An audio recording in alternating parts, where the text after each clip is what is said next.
Friends, very warm welcome on the YouTube channel of analyst IAS. तो आज हम discuss करने वाले हैं आदि शंकराचार्य के बारे में, क्योंकि इनका एक स्टैचू जो ब्रॉन्ज स्टैचू है वो ओमकारेश्वर में इस्टेब्लिश किया जा रहा है। लगभग 108 फुल टॉल स्टैचू है और इसकी जो ड्यूरेबिलिटी है वो लगभग आने वाले 500 सालों तक रहेगी।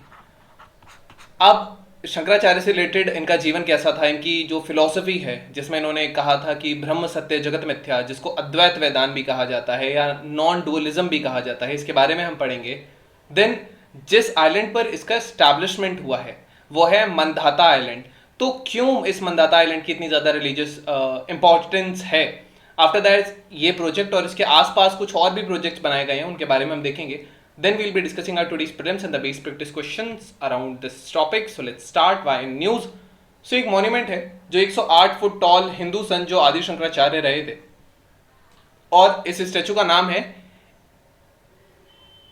एक मत की प्रतिमा, मतलब स्टैचू ऑफ वननेस, जो एक मत होता है। तो ये ओमकारेश्वर की खांडवा डिस्ट्रिक्ट में मध्य प्रदेश में बनाया गया है। अब आदि शंकराचार्य कौन थे? इनको शंकराचार्य भी कहा जाता था। कलाडी केरला में जन्म हुआ था 788 सीई में। माना जाता है कि लगभग 12 साल की उम्र के बाद ही इन्होंने संन्यास ले लिया था। एंड जो मोनिज्म है या जो अद्वैत है उसके ये डॉक्ट्राइन के फॉलोअर थे। यही चीज इन्होंने कही थी। बहुत सारे कमेंट्रीज लिखे इन्होंने, जैसे वैदिक कैनन, आपका उपनिषद, ब्रह्मसूत्र, भगवत गीता, संस्कृत पर काफी चीजें लिखी।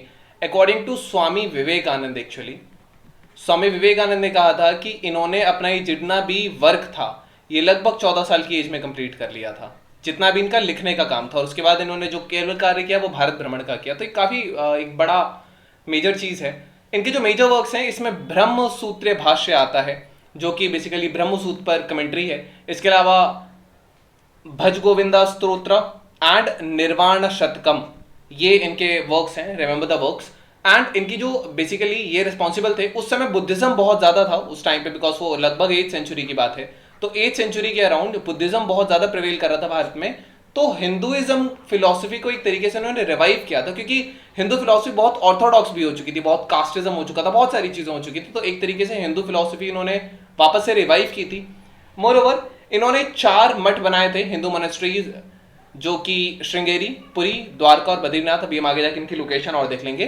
तो इनके हिसाब से चारों कोनों में सनातन धर्म का, ताकि प्रोपोगेशन हो सके। आदि शंकराचार्य बुद्धिस्ट फिलोसफर्स के एकदम खिलाफ थे, और इनकी जो फिलोसफी है वो वेदांत का एक पार्ट है। वेदांत बेसिकली जो 6 आस्तिक हिंदू फिलोसफी के जो स्कूल्स हैं उसमें से एक है वेदांत। इन्होंने 116 वर्क्स लिखे, जिसमें कमेंट्रीज लगभग 10 उपनिषद पर, ब्रह्मसूत्र, गीता, सभी चीजों पे इन्होंने लगभग हर चीजों पे अपना एक कमेंट्री लिखी है। और इनकी जो लाइफ स्पेन रहा है वो केवल 32 साल का लाइफ स्पेन रहा है। इन्होंने सारे इंपॉर्टेंट स्पिरिचुअल सेंटर्स विजिट किए उस टाइम पे, जो जैसे कांचीपुरम, कश्मीर, केदार, बद्रीधाम, श्रृंगेरी, उज्जैन, काशी, पुरी एंड जोशीमठ। कश्मीर में एक देवी का एक्चुअली मंदिर था जो पाकिस्तान में या पीओके में जा चुका था, और ये उन देवी को माना जाता है कि ये वहां से लेकर के वापस भारत आए थे। तो ये कुछ इनके इंपॉर्टेंस है, लाइफ के कुछ इवेंट्स हैं। फिलोसफी की बात करेंगे तो नॉन डुअलिज्म ये कहते थे, जो इसको अद्वैत वेदांत कहा जाता है। अद्वैत मतलब वो जो कि दो नहीं है। इनके हिसाब से जो वर्ल्ड है ये माया है। ये कहते थे कि ब्रह्म सत्य है और जगत मिथ्या है। तो आप जो ये जगत देख रहे हैं ये माया है, जो कि ब्रह्म की ही माया होती है, और जो ब्रह्म है वो अल्टीमेट है, वो बेसिकली इमिनेंट गॉड है, जिसको लेटर वेदास में कहा जाता है। It's not Brahma, it is ब्रह्म।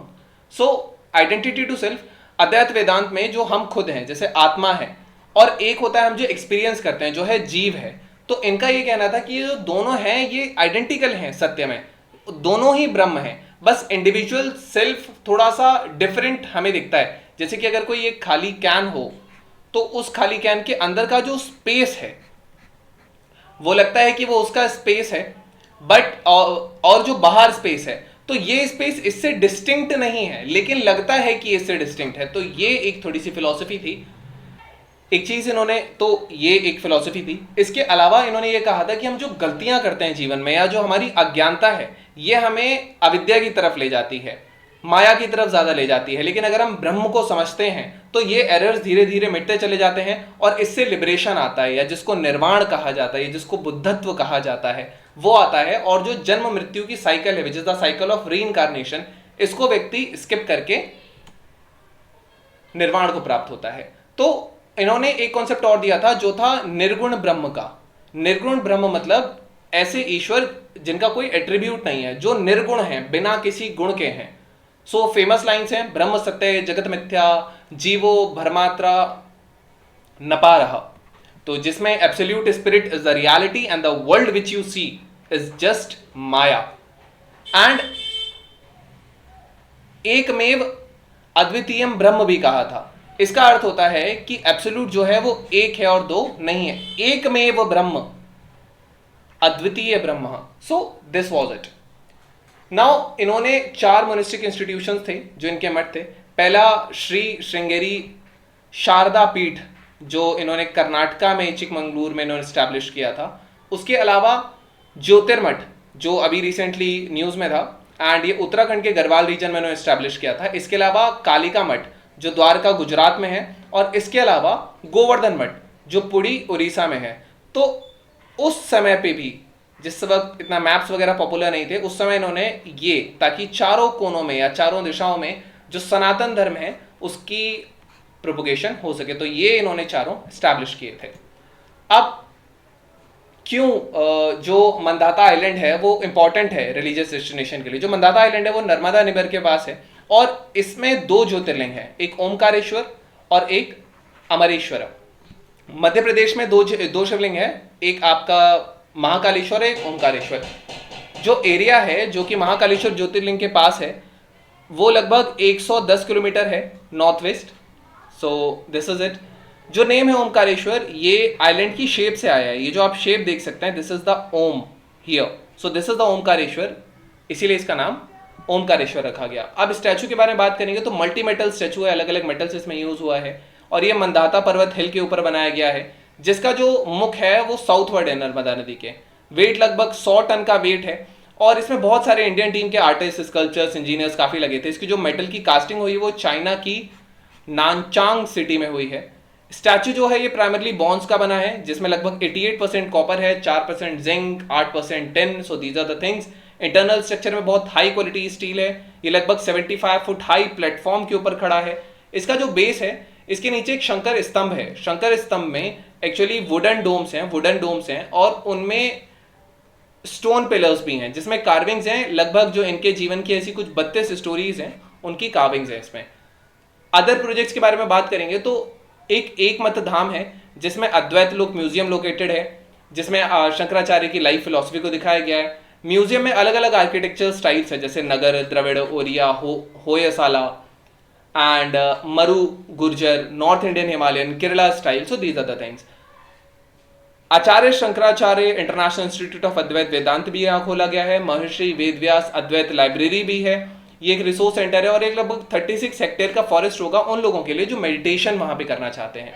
इसके अलावा क्योंकि ज्योतिर्लिंग इसमें थे, तो ये एक मैंने इमेज दी है। If you want you can just pause the video and you can see here कि मध्य प्रदेश में 2 ज्योतिर्लिंग है, महाराष्ट्र में 3, गुजरात में 2, and here are these. So now we have our prelims practice question with reference to the Adi Shankaracharya. Consider the following statements. He gave the doctrine of Advait Vedant. So it's not is. He gave the doctrine of Advait Vedant. The followers of Shankaracharya are called Smaratas, and he wrote various commentaries on Gita, Vedas, and Upanishad. Which of the following statements are correct? So you can type the answer in the comment section. They'll let you know if it's correct or not. Then we have our main practice question. So who was Adi Shankaracharya? What were his contributions in the Indian philosophy? So this was all about today's video and session. I hope you understood it well. Thank you. Have a nice day and stay tuned with the Nilist Styles for better preparation.